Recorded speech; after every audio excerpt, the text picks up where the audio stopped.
Good to be back with you with a online devotion today. I've entitled this devotion, The Sorrows of Jesus. The Sorrows of Jesus.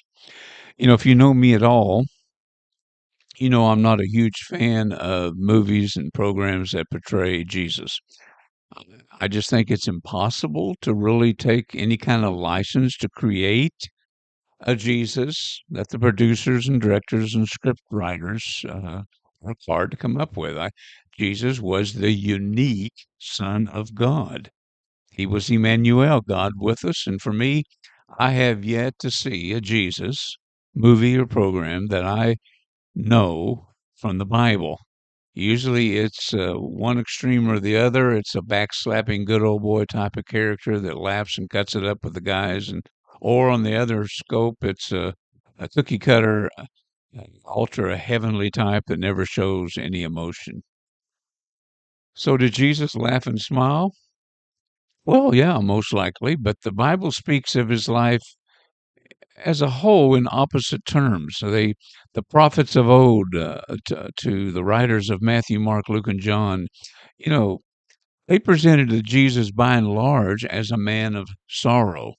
So many in the world, when they think of the sufferings of Jesus, they just think of the cross.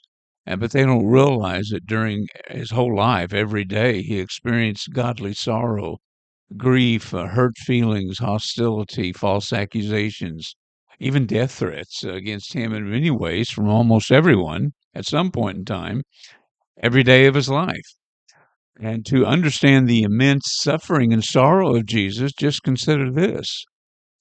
We live here in our human sphere of life on earth, and one of the greatest goals, of course, of a Christian is to go to heaven.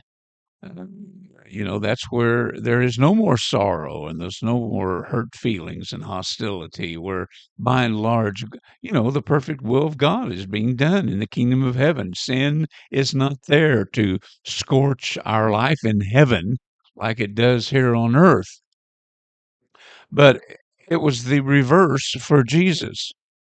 He left the most ideal sphere of the unseen world, the kingdom of heaven, with all of its beauty and goodness, to come down here to this planet where he will experience firsthand as a man every type of brokenness and messiness that the world can offer.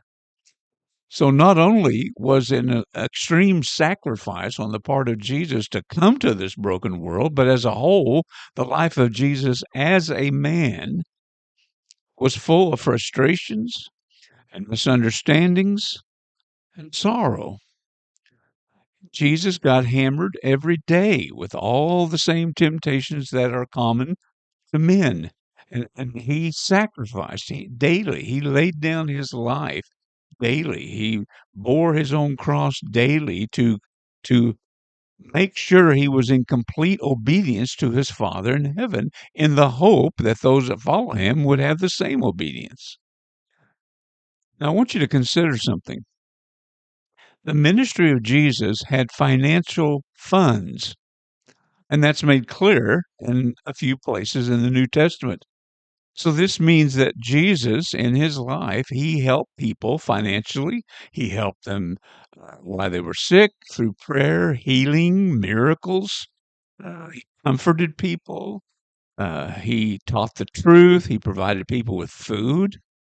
He spent time with individuals for 3.5 years. He did nothing but fill his schedule with doing good, correcting, teaching, providing, rebuking, showing mercy, and showing grace. So you would think at the end of his life he'd have thousands of followers, right? Well, not the case. Wrong. People deserted him. People talked about him. People even wanted to run him out of their city. Even some wanted to kill him. And by the time finally Jesus was hanging on a Roman cross at the end of his life, everyone had deserted him. Of course, perfect obedient to his Father in heaven and representing the kingdom of heaven, Jesus forgave every one of them before he took his last breath. Now, I know people and ministries that have given thousands of dollars to someone to help with food and rent and fees and many hours of prayer during sicknesses and visitations and hardships and family issues. And the list goes on and on and on. Food pantry, you name it. Just like with Christ, at some points, many disappear. I like what Paul wrote to a young minister named Timothy. And I'll close with this. Paul said, "At my first offense, no one stood with me, but all forsook me. May it not be charged against them." We must forgive. Something to think about, dear friends. Until next time, may the Lord richly, richly bless you.